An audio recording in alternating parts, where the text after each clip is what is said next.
Okay, this is Bunker to Bunker, episode 51. We have a special guest here. Sia, you've been on my list of people to get on. That was my goal. Have a certain amount of people be connected with the space that you started, which we'll get to later on. But Sia, I think you're one of the best in the game. I'm glad to have you on. How are you? I'm doing good. Thanks, man. I really appreciate it. And thanks. I'm glad I was on the list, first of all. Glad I made it Yes. here, Josh.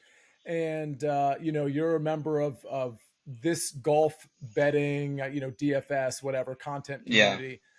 So I follow your stuff on Twitter, but also you're a member of some of this other positivity stuff that we're doing Yeah. in a different corner of the market, if you will. So I appreciate you being part of that. I appreciate you being a part of this. I do like your content. I find that when I look at your tweets that you give out, I find that we have a lot that we have in common, which frankly Yeah. lately is a good thing because I had a cold streak, but I've been hot over the last 4 or 5 weeks. So I'm hoping I can continue it with the win. Yeah, no, I always like to look at the Sportsline show you do. I believe it's maybe on Wednesdays Mhm. with Patrick and your other co-hosts. And you guys always, go like back and forth, very funny jabs. It Yeah. seems like there's not like a filter on that show. You just show up and talk about some golf. So I make sure to kind of see where you're at if you don't let me know what you're doing. But so I'm happy that we get to talk a little bit of the Wyndham Championship. But first, I kind of wanted to ask you, we had on Sunday, Scottie Scheffler wins, very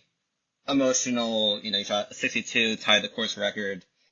Shot 9 under, Yeah. beating John Rahm, who kind of faltered, Fleetwood second, Hideki, and then you had the whole Tom Kim story. So, what were kind of your, main takeaways and what did you enjoy about last weekend?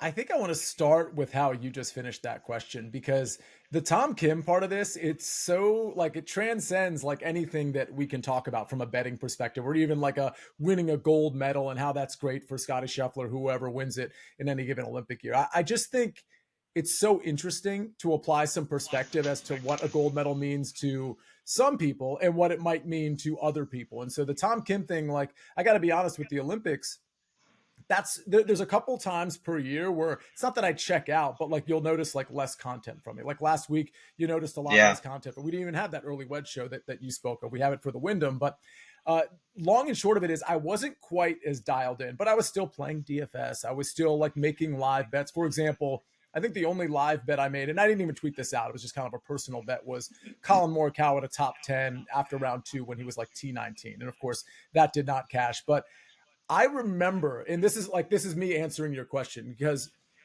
here's my takeaway. Because going into the Olympics, we were like, hey, there's an argument that Xander's had a better year than Scottie Scheffler. I wasn't on the side of that argument, but I appreciated it given the nature of Xander's wins, the timing of them, that they were majors, things of that nature.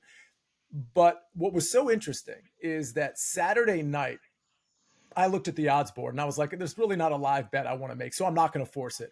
But I did notice, and you can correct me if I'm wrong, but I'm pretty sure going into the last round, Scottie Scheffler was 14-1 because he was pretty far back and Hmm. there were some big names in front of him. It wasn't like he was far back and he was chasing down Chess and Hadley, right? So it was one of those situations where I was like, man, I don't know. I probably should put a few bucks on this, but I'm not going to. I think he's too far back. So for me, I didn't watch the entire final round because I was out of town. But for me to see that he went 9 under, I was like, all right. Talk if we're gonna have this conversation about Scotty versus Xander in 2024, I think it was just obviously we got the FedEx Cup playoffs, but to me that conversation kind of in my opinion, it kind of ended with what Scotty did on Sunday. And you juxtapose that with what Xander did. What was he, 2 over? That was not a day to go 2 over. And listen, I'm not taking anything away from Xander, but I thought Scotty probably went in that tournament knowing that he isn't necessarily top dog, that there's maybe potentially a conversation about there being a tie for that top dog conversation. And I thought Sunday he came out and just kind of ended it. We'll see what happens over the next 3 or 4 weeks, but it's Scotty's year, period, for me. Yeah, after the Open Championship, I did a pod just dissecting Xander versus Scottie Scheffler for half hour, and I said, I'm on the record saying that I think Scotty, before the Olympics, I think he would take the two majors that Xander has over what he has now, which the last couple of days before on Sunday, I was like, I don't know if he would. And the way that he came back on 17, he had that huge like fist pump, which everyone's like, Sky is so boring, that whole like narrative. And then his being emotional on the podium, I was like, no, like, he would take even that. I guess if you add the Olympic medal to it, I think Sheffield would take his year over Xander. But yeah, you kind of hit it too. I think Sky definitely, has that conversation all like wrapped up. A lot of people were saying that on Twitter on Sunday. I mean, I think Xander, he always plays well at the championship. So maybe if he does win, it kind of comes back to light, in our whole space. But overall, it was a great tournament. As you said, the content was kind of like low. And I think this really is going to help 2028 when it comes, home to LA at Riviera. I hope they do some of team sport, maybe male and female, or some sort of like a match play. We can go in the whole pot on that, but I think Olympic golf really stock up, as sometimes I put on Twitter. I say that stock up for Olympic golf as a whole, I think is up. But let's just jump right into like the Wyndham. I was deep diving it early this morning and after like work. I think my main concern is there's like a hurricane coming. Yeah. So like, what do you think? Like, what's your gut feeling on how you're going to like handicap it with this weather, or like, you think it might get canceled? So it's definitely multifaceted. I don't think it's going to get canceled. I say that on a Monday evening, not obviously having a degree in meteorology or what have you. And I feel like everybody kind of has to say that, which means that nobody has to say it. I think everybody appreciates the fact that like, there's only so many weather people out there. But see, here's the thing. From an actual like weather standpoint, I do think this tournament's going to go, and I do think that a lot of times we look at these storms. This happens with snowstorms. I don't know where you live, Josh, but like a lot of times we'll hear kind of like the worst case scenario, and that's okay because people should be prepared for the worst case scenario. Mm-hmm. But as it relates to what's going to happen Thursday and Friday, and what's going to happen in Greensboro specifically, I do think we're probably going to see this situation tail off. That doesn't mean it's not going to be windy and rainy. Don't get me wrong. Right. I don't think the forecast is going to be aggressive on Thursday as it might look right now. But what it does from a handicapping standpoint, it's so funny because I've already made a few clicks. I always like to be prepared with all my outrights on Tuesday evening, which is when that early wedge show is. But I've made a lot of clicks already, which is a little unusual. I've made 4, and we'll talk about the 4 that I made so far. And I do think this tournament caters to maybe a long shot winning and all those things that we can get into. With all that said, I do think you need to handicap this tournament with an around the green emphasis almost. And I say that almost in a way that like I wasn't even looking at around the green prior to, let's say, yesterday, like prior to knowing that there was going to be a storm. So however you want to look at that, maybe you want to bake that into your tee to green numbers and things of that nature. But, I think a lot of people, and rightfully so, they're looking at accurate drivers. Now that's a little squirrely because you're in a club down. So how are you actually assessing accuracy off the tee? But then of course you're going to look at approach. I like to look at weighted approach. I like to sort of I like to look at more short-term stuff than most people. That's, again, a conversation for another time. But look at putting. I really do look at putting now. I don't really look at like green splits quite as much, but I am looking for spike putting and relatively good putting over a certain period of rounds. So now, instead of just going accuracy, approach, and putter, now I'm looking at the around the green play. And what's cool is it just so happens that the guys that I've already bet on are pretty solid in that around the green area. So like kind of lucky for me because I wasn't really anticipating looking at that, but that's what I'm looking at. I'm looking at the approach play. I'm looking at guys who can get hot with the putter. And then I'm also going to have to look at some of this around the green stuff because I think basically Thursday and Friday, we're looking at windy conditions, rainy conditions, less greens in regulation than anticipated. And that's where some of that short stuff comes into play. Yeah, I mean, that's a great point. I was looking and Sedgefield is really an easy course to hit these greens. I think Glover hit 90% of the greens in regulation. You got to keep it straight, hit it to like 25 feet, and you got to hope you make a ton of like putts. As you said, I do want to ask you, because you do have more experience handicapping than I do, or at least, I started to put out my own stuff over the last like year. The Wyndham is right before the playoffs. And this new format that it's the top 70 into the St. Jude, you have people on like the cut line. You got Jordan Spieth, who's 63rd. He's in fifth field because he's got to get like more points. You love these different narratives on Twitter with DFS and stuff, but like, do you take any of that into account, like the more pressure for some of these guys who are on like the bubble? Yes and no. I mean, I really get, this is going to sound almost non-analytical, but I get really analytical with almost like a case by case basis where I want to project whether, let's say, a Billy Horschel is going to handle pressure differently than, let's say, a Siwoo Kim or an Eric Cole, for example. Like, Yeah. I look at Billy Horschel, for example. He's 27th in the FedEx Cup standings, which is a comfortable place for him to be. But there's guys that are ahead of him that I know Billy Horschel thinks he can pass, and he's probably going to be in that top 30 in terms of like being in the Tour Championship. But I look at a guy like that, and I'm thinking, I think that actually helps him, that he's not on the pressure of being like 70th or 65th or 57th even, or I think Johnny Vegas, for example, is 67th, who I also like here. But I think there's a lot more pressure at 67th than there would be at 27th. And I do think a personality like Billy Horschel might handle that pressure better than somebody else. So like, I don't know, have a way to quantify that. But I would never make a blanket statement. Like, I watch these guys. I think I can appreciate the fact that Billy Horschel, or like, let's say an EVR, I remember a couple of years ago, he was like cruising. Maybe it was 3 years ago. I can't remember, 2 or 3 years ago, during sort of that FedEx Cup playoff, those moments trying to qualify. And then he's just like all of a sudden in the BMW Championship, I believe. Anyway, I think I look at the players individually. I'll give you a good example. One last example, and we'll get into this. But a player I like is Cam Davis. I like him at 45 to 1. I'm trying to remember. He's 41st in the FedEx Cup standings. I think that's a really comfortable place to be, because you still have that pressure to some degree, because you still need to make the top 30, but you're comfortably inside the top 50 for the BMW Championship. But you don't have that fear of like one bad shot and I'm outside the top 70. So I do think that's a different type of pressure than you might get for somebody that's, instead of 41st, let's say 61st or 71st is probably a better example of that. So I do factor it in a little bit, but it's not going to make me swing one way or the other. It's just something to like add to the puzzle a little bit. Yeah, I think it's always interesting because that's like the entire talk this week. I hope they do I forget what they did last year, but I hope CBS, if they have it, I'm not sure. I think it's CBS or NBC. I'm not sure, but I hope they like show you like the round by round, like where people go up and down. Cause I think that's like the whole coolest part of this tournament, to embrace that side of it. This, the stress, the emotion, the pressure, as we talked about.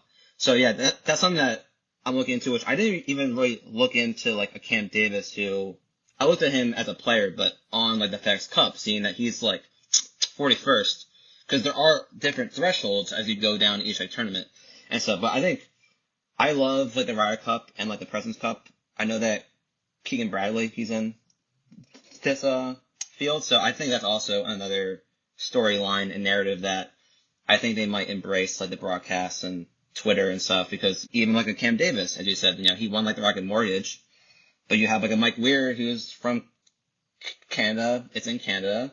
He's going to want to bring Corey Connors and Pendrith and Mackenzie Hughes, who we all know you love, but it's, so like, you don't know. So you have those like narratives, which I think is great in golf. But let's get to like the meat of the podcast that people are waiting for to hear you. You said you made a couple of clicks. Let's kind of just start at the top of like the board. So what's one guy that stands out to you that you have already clicked so far?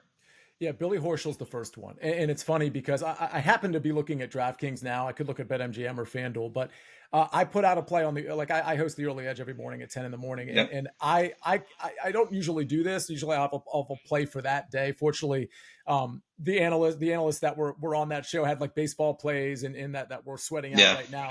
But I said on that show, I said, I'm going to bring a couple of golf plays because I think the number's going to change. And I said, I think Billy Horschel, I think this is an exact quote, I think Billy Horschel is going to drop from 25 to 1 to 22 or 20 to 1. And as we speak right now, 8 hours later, he's 22 to 1. So he's dropped a few points. I do like Billy Horschel. I love how the game is trending. I love his history here. He checks a lot of the boxes, including if you want to factor in that around the green play, that too. But the weighted approach stats, the putting stats. It's not like he's the best in the field here. Like I could go to Shane Lowry for some of that stuff, but Billy Horschel at 25-1 or even at 22-1. I think this is one of those tournaments that like Billy Horschel can win and really put his stamp on.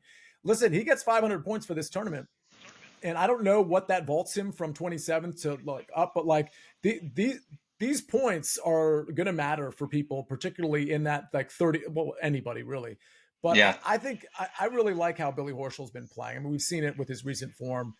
He was my first click at the shortest stop. Yeah, and I think he withdrew from The 3M. Yeah. I think he was sick, which I think it was a lot of coming from the emotions. I think I faded him in a matchup and he didn't play, so it didn't count because he didn't hit a single tee shot or anything. But I think it's a sneaky play. I still have him in my one and done pool, so I think that's the play.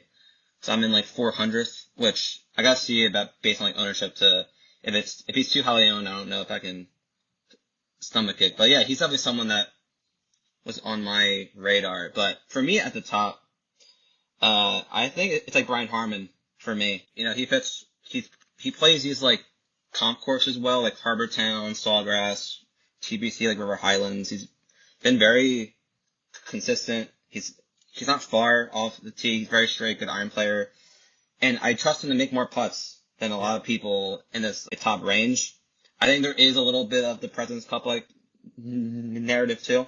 I think he's going to fit at that the course. So I think Brian Harman's one of my favorite plays.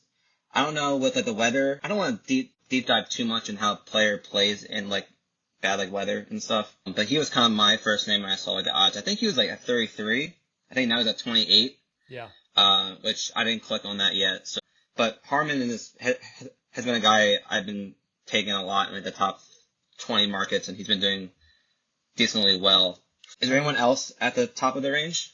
Yeah, I mean, Harman's a good player. Like he rated out really well for me too. You kind of checked all the boxes there. He can get hot with the putter, the weighted approach, the accuracy. It's all there. At the top of the board, listen, I mean, Shane Lowry, if memory serves, one of the reasons I don't have him is because, I can just like literally double check this right now.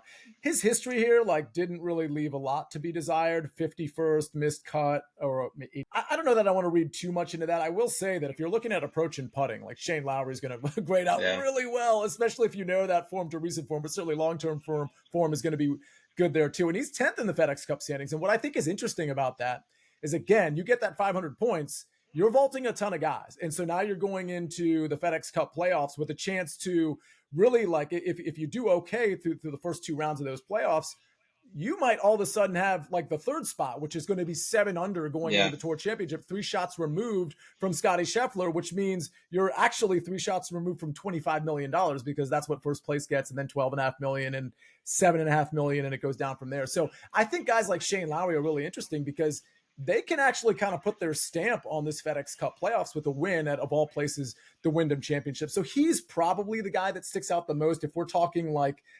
30-1 or under, I think aside from Billy Horschel, you got Shane Lowry at 22-1. Listen, I like Sung Jae. I like Siwoo Kim. I'm not going to bet those guys. I don't really trust them to win. But Shane Lowry, if he finds a hot putter, we know he can win. Billy Horschel, we know he can win. I think Harman is a good play at the number 28 or 33-1. Outside of that, I'm headed to like the 40 to 45-1 range. Are you off that Aaron Rai wagon? Were you ever on his wagon? Like, he's someone I just wrote about. Yeah, I like Aaron Rai a lot. I think what tripped me up for him was the putting. If memory serves, like I mean, I think we know that the putting's not good for him, but I was looking at a particular rounds and history here, and he grades out really well with the ball striking, obviously, and the around the green play is really good. If you want to factor that in, what was it about the putting? Something, it might not be the putting, because I think the putting looks pretty good to me. Maybe it was the history that got me off of him, which frankly, it's not that significant of history. So make the argument for Aaron Rai though, because I'm game. Like, I'm an Aaron Rai guy. Yeah, I mean, I have here like he played well at John Deere and Rocket Mortgage inside the top 7, very correlated with Sedgefields. His putter does like worry me, but he has like spiked, and in that whole like run, he was gaining like 3, 4 strokes. I think he gained 7 one week. I forget where, but he has shown the ability to spike with that putter somewhere where you have to make a ton of birdies. I have that he's 7th in birdie or better percentage in this field, and I just think he wasn't great at the Genesis and Open. He lost strokes on approach and both, so I think not a buy low spot for him, Aaron Rodgers. I think his stock's still high, but I don't know if I'm going to bet him at that number. But I think he's a good play. I think he's going to play well this week. And I also always think of Aaron Rye as wearing those 2 rain gloves, and it's like supposed to rain. So for me, it's like I guess he already has that feel and fit for like the bad weather. But Aaron Rye is my play. I'm not going to endorse to bet that outright number at that number, but I think he's going to play well. Yeah, I like the play. And now that I'm looking at the recent putting, it looks really good. I mean, he gained, to your point, he gained almost 9 strokes at the John Deere, almost 6 strokes at the Scottish Open, which of course he lost ball striking there, but we can forgive him for that. Rocket Mortgage gained almost 5, US Open gained almost 3, and then a few putting performances that were bad before that. But yeah, no, you're right. Aaron Rise, to be honest with you, I think his number should be shorter. I think there's value in his number still. Yeah, it's just tough because when I bet outrights, I'm like, does he have, can he actually win this tournament? And Aaron Rodgers, that guy that I'm like, I don't know if he can actually win this tournament.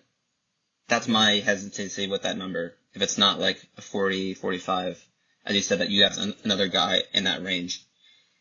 Yeah, and by the way, I do think he can win the tournament because of this field. This is not a field that's loaded. That's true. And if you're continually finishing T4, T7, T2, it's that kind of thing where it's just one lucky break or one great shot that can all of a sudden make a T4 a winning a payday.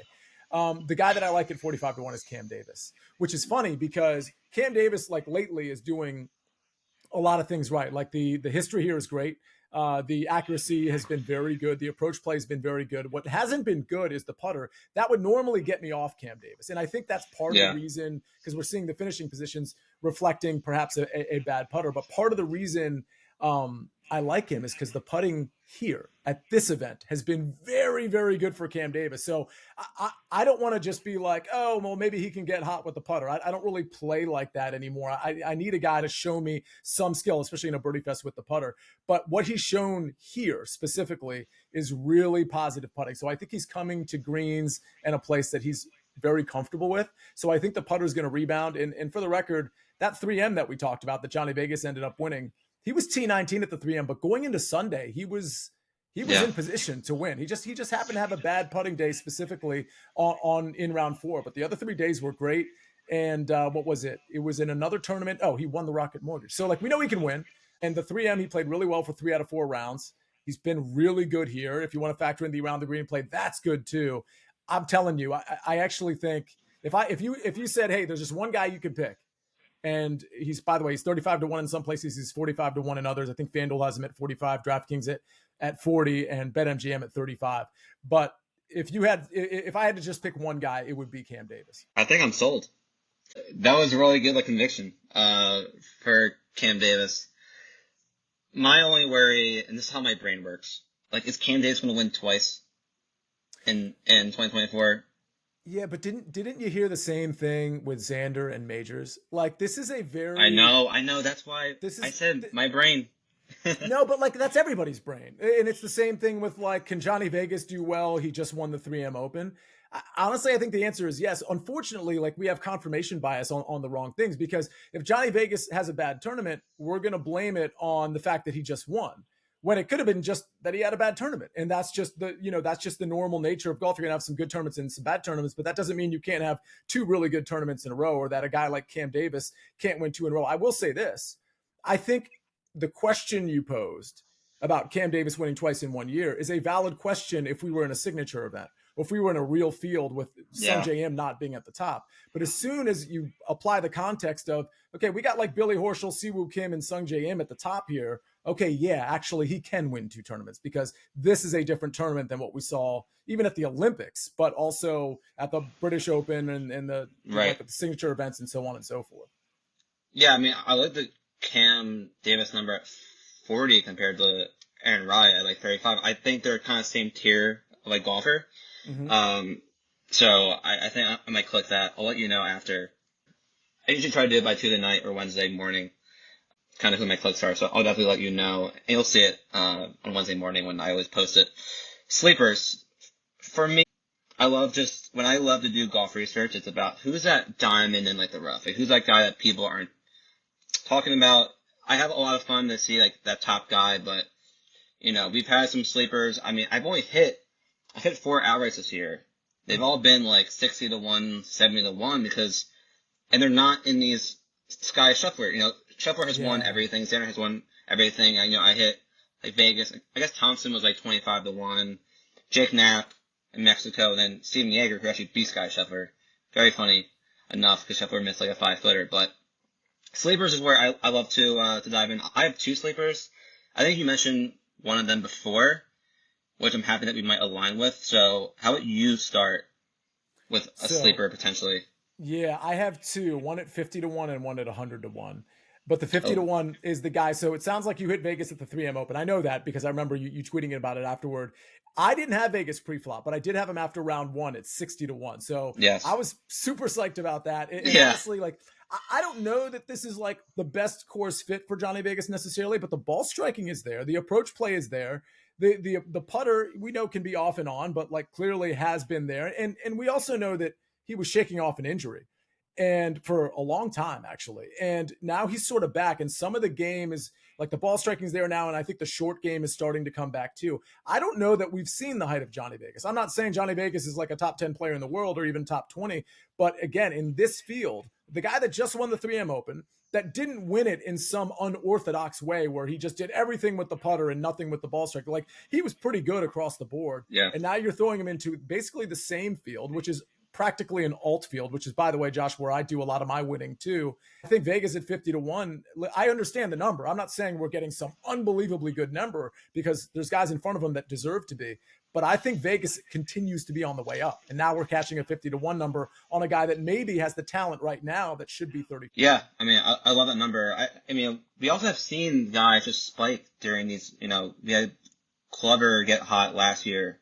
So there's this time of year where people get hot and they like stay hot because these courses are all very, similar. So I do like that number too, which I'm not going to say it again, but is Johnny Vegas going to win, 2 No, times I hear you. this year? I get it. I'm just I will say this. Speaking of narratives, though, Josh, he is. If you believe in well, I don't know how people like form the narrative, but the FedEx Cup standings and the playoffs and all that, he's 67th. So all that damage he did at the 3M Open only got him to inside the top 70 just barely. So he's got a lot of work to do be in the playoffs.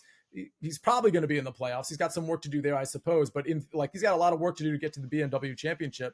And if he wins or comes inside the top 3 or something, I think he's in pretty good shape to do that. Yeah, I like it. My guy here is a guy everyone was on last year to end the year. Very popular to start the year. Hasn't played that well. And that's Eric Cole, 65 to 1. I got him at 70 to 1. You play him on these, these short positional golf courses, ton of short irons, need to make some putts. He gained 4 strokes from approach at the Open, which I thought was very impressive with, obviously there's a advantage, but, still for Cole to, do that, I thought was very impressive. He makes a ton of birdies. He finished top 10 at John Deere and Rocket Mortgage, so I think there's a little bit of correlation playing those two well in those 2 tournaments that we have talked about too. So Cole was someone that everyone loves to start the year. Yeah. If you told me that Cole was 65 to 1 to win this tournament with the hype that he had in the VFL, I would call you crazy. But I actually got this number at 70 to 1, and I got him in the market without the top guys like Horschel, Lowry, Siwoo Kim. Oh, wow. FanDuel had the same odds for these guys. FanDuel, credit to FanDuel because all these sports books have different things that they're good at, different things that should attract you to their, like, I think BetMGM is great. I think DraftKings is great. I think FanDuel is starting to get like better with golf stuff. I don't think they're there yet, but I will say this, their without market is excellent. Like whether it's without Scotty Scheffler or usually, this, Josh, because clearly you're betting there, without like Scotty, Xander, and then they'll add like 2.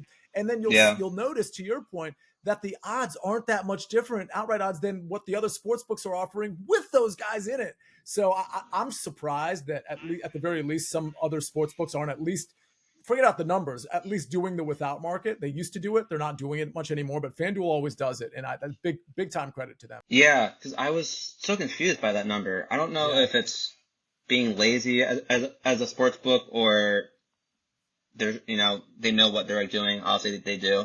But I was like, you might as well take it. I took, because FanDuel has been doing, including ties on finishing positions, and they had Straka top 10 without ties last week for like plus 250, but then with ties he was plus 290, which it didn't hit, but it didn't make sense. No, Straka played bad, so maybe they got me there, but based on odds, so there's always those ways that you can kind of find those different values. I know you said you have someone 100 to 1. Who is that guy? I'm looking to try to see if I can guess in my head, but so this is one I of don't those know if I can. You probably won't guess, because I was on CBS Sports Network the day that I put in the Johnny Vegas bet.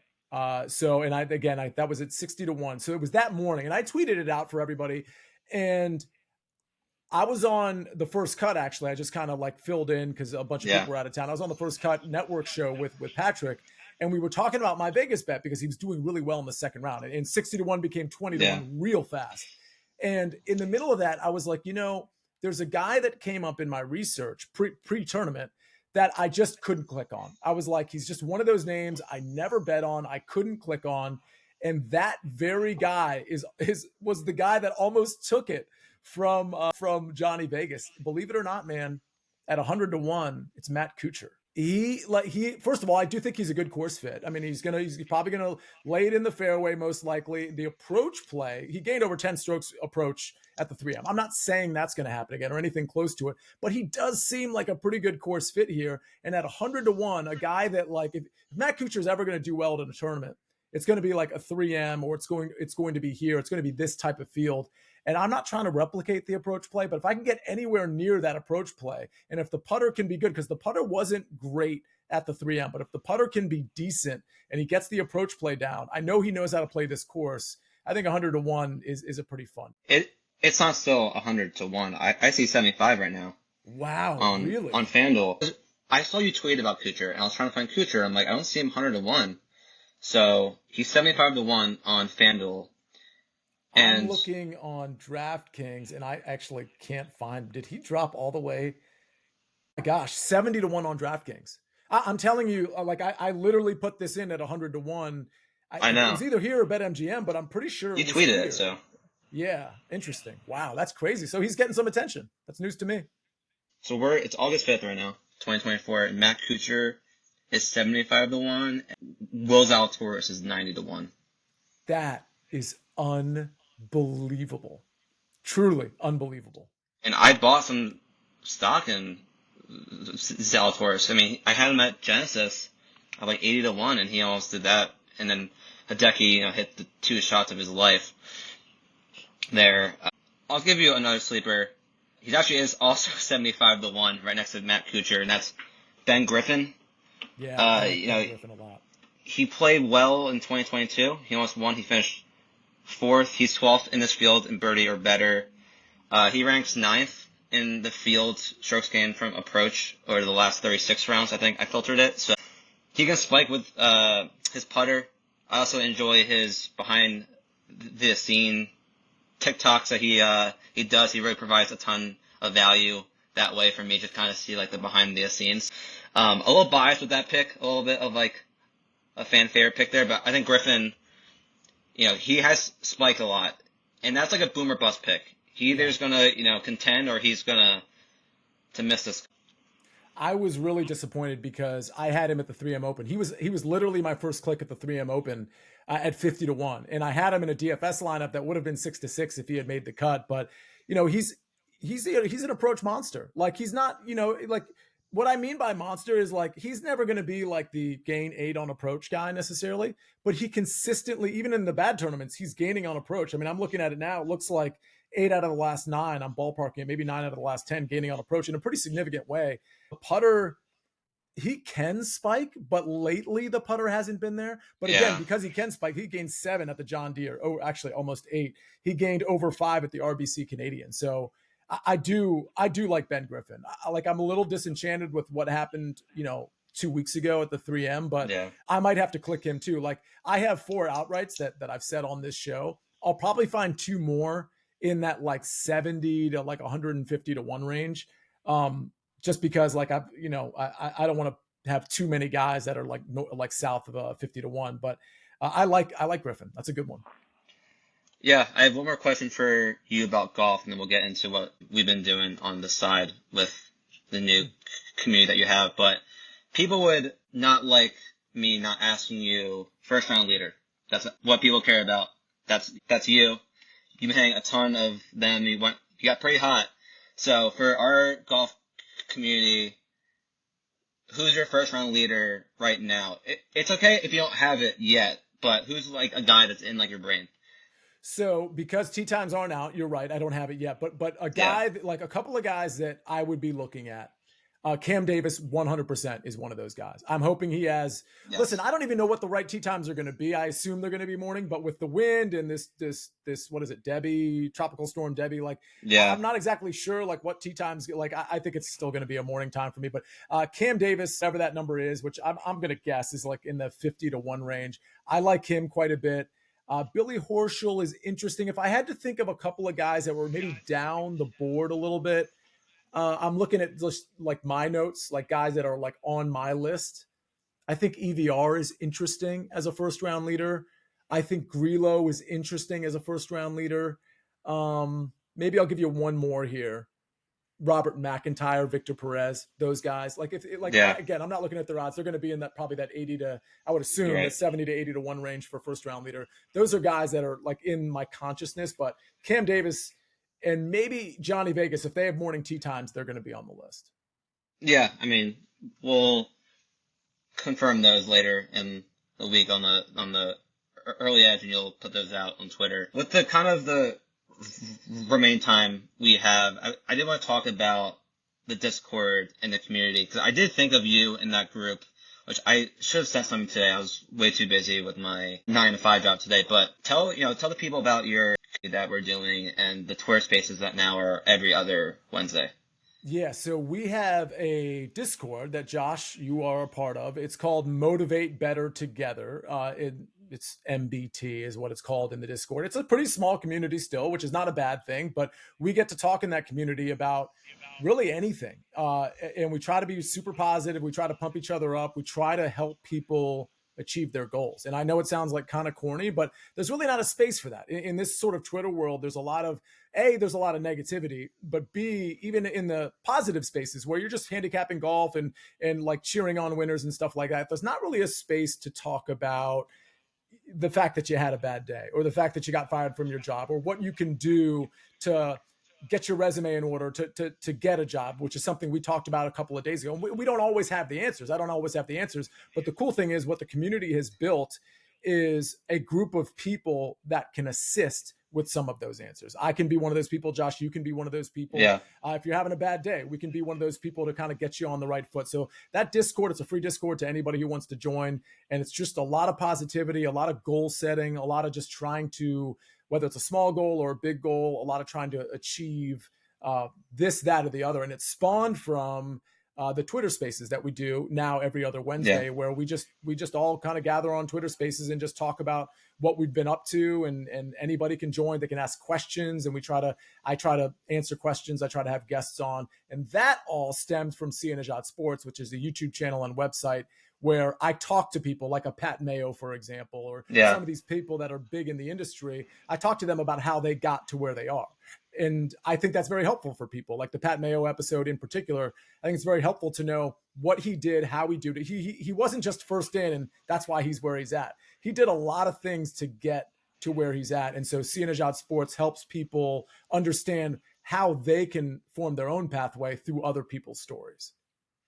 Yeah, I love talking about people's stories, either on camera or not. Like when I have someone on, I always ask before or after, how did you get to where you are? We all know your story, doing the whole wall and then making this whole, kind of switch, which can be hard and scary. And some people are kind of trying to make that transition too, very similar. But I think what the whole Discord is, I think, great for is that you can it's a very open space.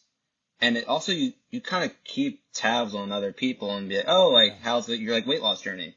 Mm-hmm. Because if you're going to ask me, oh, like, how's your podcast going? I want to give you some, like, good news. I'm saying consistent to make sure that, so I think having that platform to, like, check in and, I'm very fortunate I have, friends and family who check in, and I keep in touch with a ton of people. But it's also good to hear from other people, too, that you don't know too well, and kind of hear what they're going through and stuff. And I did think of you last night because the guy from Team USA who won the 100-meter sprint, Noah Lyles, said that quote about, I'm paraphrasing, but he's like, I've gone through depression, anxiety, a bunch of other things, but I still, like, worked hard, and, like, you can still, like, do it too.